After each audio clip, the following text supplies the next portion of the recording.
Hi guys, welcome to day 4. Day 4 is starting unlike any other days because today we have an exhibition at school. Thought I was gonna leave at 7 o'clock. I missed my target by 21 minutes, leaving at 22 minutes after 7. Just wanna see what did they prepare for Father's Day.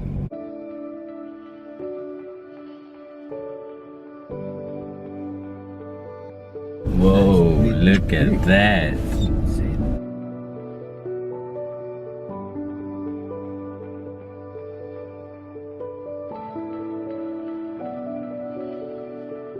Come. Come. Here's your bag.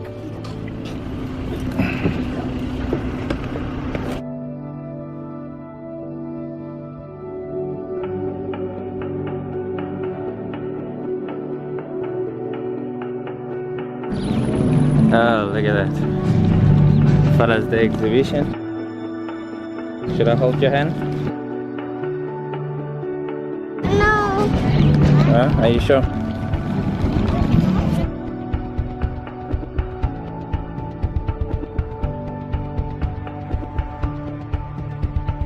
Hi, how are you? You wanna take on my behalf?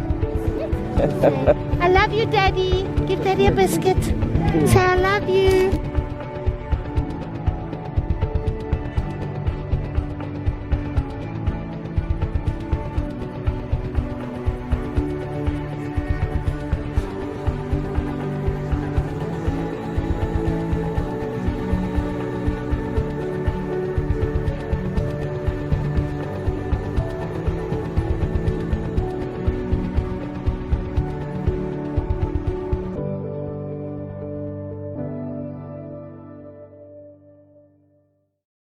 Day 4 is quite intense.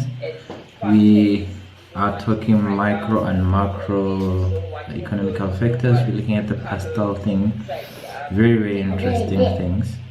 But what I wanted to show is somebody wanted to come in and watch that colors.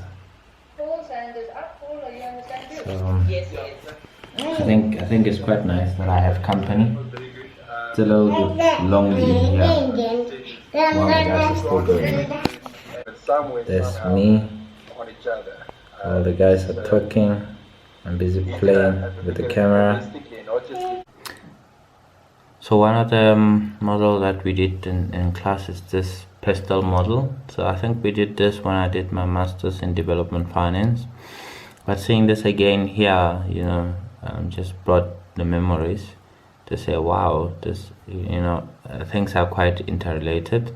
So when you talk about micro or macroeconomics, so normally we thinking about, let's say for instance, you want to sell potatoes by the side of the road.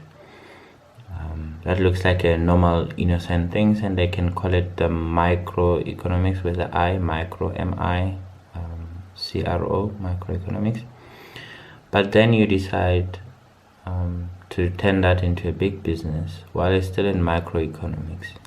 This model, this PESTEL model, help you understand the bigger picture, like what could go wrong with this thing. Especially if you want to invest in somebody's business, I think it's quite important for you to know this. Just, you don't have to be an analyst in any of these pillars. All you have to do is just to ask for 2 or 3 sentences on this pillar. So the first pillar, the first P is the political side of things. So you're looking at something as you're going to be selling potatoes by the side of the road. You're just looking at, is there government policy that allows you to do that before I start investing in your company? Is there a foreign trade policy, tax, labor law, stuff like that. This is the political side of things. Political side of things is what you put here. Who is in charge? Who's the mayor of the town? Do I need the councillor? Is the political side of things. So you can write one liner to say the councillor is already part of the plan. Then I know that maybe you have strong political connection, but also on the other side you can create risk that if the councillor is no longer voted, can you see your business is going to be at risk. This one is the economic side of things. So in the economical side of things, this is where you're talking about what the country looks like, the GDP of the country. Then you come to say unemployment rate. For instance, you say youth unemployment rate is currently 70%, and what we're going to be doing is we're going to be hiring 90% youth. So we're hiring anybody else from working age until 35 years old. So can you see that's the economical side of things, and you're helping out with the economy because it's a part of the economical agenda. That you can already see they are linked. When somebody wants to be voted, they push in the economical side of things. But you maybe give one line to say, listen, come invest in my potato business, the economical side of things. I have kids that will be working here. The social side of things is what will your business do to the people. Maybe you'll say, us selling potatoes, we will start to give back to the community. We will give out, help out the local clinic with the potatoes, and then help out the local elderly, something with supply of potatoes, because they don't have potatoes. They don't eat potatoes because they get potatoes from the nearest town. That's the social side of things. Social side of things doesn't necessarily mean we have to go and donate things. No, you're saying your clients might serve a social benefit. That's what it means. It doesn't mean you have to go and donate money to people. You can just say, my clients are a local elderly home that does not get suppliers, so we're starting to sell potatoes for a reason. You get it? And the councillor is in line with that, and we are employing the youth in the community. Can you see? You already did the PSE. The T, which is the technology side of things, just talks to not just the computers, but in terms of selling potatoes, there might be certain technology that most people don't do. Like, for instance, the potatoes gets rotten quite quickly, and then you say, we have a new technology that we put them in the freezer or whatever the case is, and that allows our potatoes to remain fresh for longer. That's the technology side of things. And then out of that, you look at the incentives of that technology, and then you do the technological awareness and stuff like that. As much as we're talking about computers, when we talk about technology, but you need to think outside just computers, just outside, to say, what is it that you're gonna be doing while you're supplying your local community with the potatoes? What would you do differently? That's the technology side of things. Here is the environmental side of things. It's easy if they used to get the things from a town far away in the top of Drakensberg mountain, and they had to travel their trucks, everything else. You can see that has an environmental impact.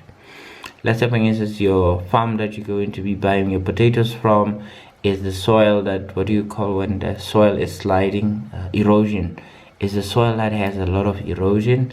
You are helping with the environmental thing. Sometimes you upscaling your farm to a big full-fledged potato farm might have an environmental side, because the tractor has to come in and till the soil every time, and the soil becomes loose, and then that's environmental side of things.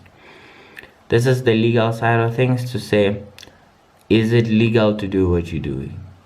You look at discrimination laws, you look at copyrights, you look at consumer protection, and all of that. So with that in mind, I just picked up one project. This is the project about one article that I did when I was doing my master's. This is about the new Cairo water treatment plant. It's in Egypt. So what they do is it's like a sewage plant where there's a pictures of it in case you're wondering. That's where they recycle your water. So these people were building this thing with infrastructure development, with all of this, how much is it gonna cost and stuff like that. So let's go through and then look at the PESTEL model to say, you don't have to, when you do the PESTEL model, you don't have to put it into the pillars as we have seen it. So they call it here the project external characteristics. Okay, first thing is the economical conditions, and then in here they write 2009 Egypt withered the impact of the global financial crisis due to limited direct exposure to international financial products, affected by subscribed the country's low level of financial integration. Just one paragraph, that's all that you need, just to say what is the economical side of things look like, and then that's what you hit, and then you can go on the economical side of things if you want, legal side of things, and another thing, it doesn't have to go pastel like political, economical. You can just put the one that that brings home the point first. You put the P, in this case is the E for economy, followed that by the L for legal, and then you write here what the tender law looks like, to say, okay, hang on a second, at this time the contract was signed by whoever, there was no specific legal framework in Egypt, the existing legal and public tender adopted whenever, with the purpose of providing the support to the Egyptian calendar was introduced, special law in whatever, partners in whatever the case is. So you're giving a person context to say, hang on a second, by the time that this project was in place, there was no contract in place. Social side of things, like we said, what will it do? They are interested in Human Development Index. It's another video on its own to say what is Human Development Index and what does it do. But that's the social side of things, of which on my side I would still be just normally happy with just say who's gonna benefit.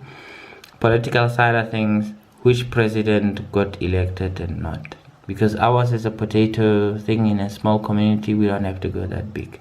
Environmental side of things, look at that, the environment is based on whatever law that governs the environment. Can you see? Yeah, as much as it can go into the legal side of things, they brought it also here, because you are required maybe to till the soil, stuff like that. And then you write here what will it do in terms of environmental conditions. So I think this PESTEL model was quite beautiful refresher for me. And whenever you look at, or somebody comes to you and say, hey Ntwana, come invest in my company, the first thing when you say, can you write for me this political, economic, social, technological, environmental and legal things, most of them will start to think twice, to say, you know what, maybe you shouldn't come invest, you're gonna give me a headache. But once you have this in play, at least it allows you, like in the last video we spoke about the rich picture, it allows you to know who is in here. Do we need to bribe them or not? Is there a legal thing? Do we need a lawyer or not? Is there environmental lobbies that we need to speak with? So I like this PESTEL thing, so it was a good refresher for me. Hi guys, day 4 has been quite interesting but challenging. I must say it was challenging for two things. Load shedding or blackouts had been quite severe. Just now blackouts just hit. I was in a session and I must say it was not even 5 minutes then the electricity came back. It went off I think 8 in the morning as I came back from the school drop off, and then now it's about 10:30, almost 10:30. My battery allowed me the opportunity to be in class for that long, but it disappeared. And the second hiccup was I started in the morning going to school, so that they made nice surprise for us for Father's Day. I get there, I realized I didn't charge my phone. Hey, power is back. Did you see that? I see that. Did you like the coffee machine? Yeah. What's the first thing that you do when power is back? I think speaking about making decisions, there's always two big questions that you need to look at, and the first one is how do choices end up determining what, how and for whom goods and services get produced. So going back to the potato example that you want to supply a small community, how do the choices that people want to consume potatoes, end up determining what product, how should it be produced, and should it be produced for who. I think that's a big question that we need to ask. And the second one is, when do choices made in the pursuit of self-interest, like say for instance I decide to make a little bit of money so that I can upgrade my car to a bigger 4-liter engine, when do choices made in the pursuit of self-interest, in my case, also promote social interest? Sometimes you might find out that something you're thinking that it's all about self-interest. Say, Lisema wants to upgrade his car, but you might just find out that once you do the PESTEL model, you realize that, hang on a second, this is also a social interest. He's just not selling potatoes so that he can buy a big car, but he's selling potatoes so that he can help the whole communities. I think those two questions are quite key, and I don't have answers to that, but I think if you ask yourself, how do the choices that we make decide on what product should we sell, to who and for what, and then when do stuff of self-interest start being social interest? I think that too will definitely make sure that we become better analysts, because we would not just about crunching the numbers, but we will know the behavior of a person to say, this choice that's made by this is gonna turn into a social thing later. Example of that is Facebook. It was doing it for his own self-interest, where he created a Facebook for his people in Harvard in a dorm. It ended up being for social interest, because the whole world now scaled up and wanted Facebook. It's as simple as that. So I think that's also quite important. Almost night time. We had a wonderful day 4. We did a lot, and I'm quite tired now. So I think we're just gonna see tomorrow.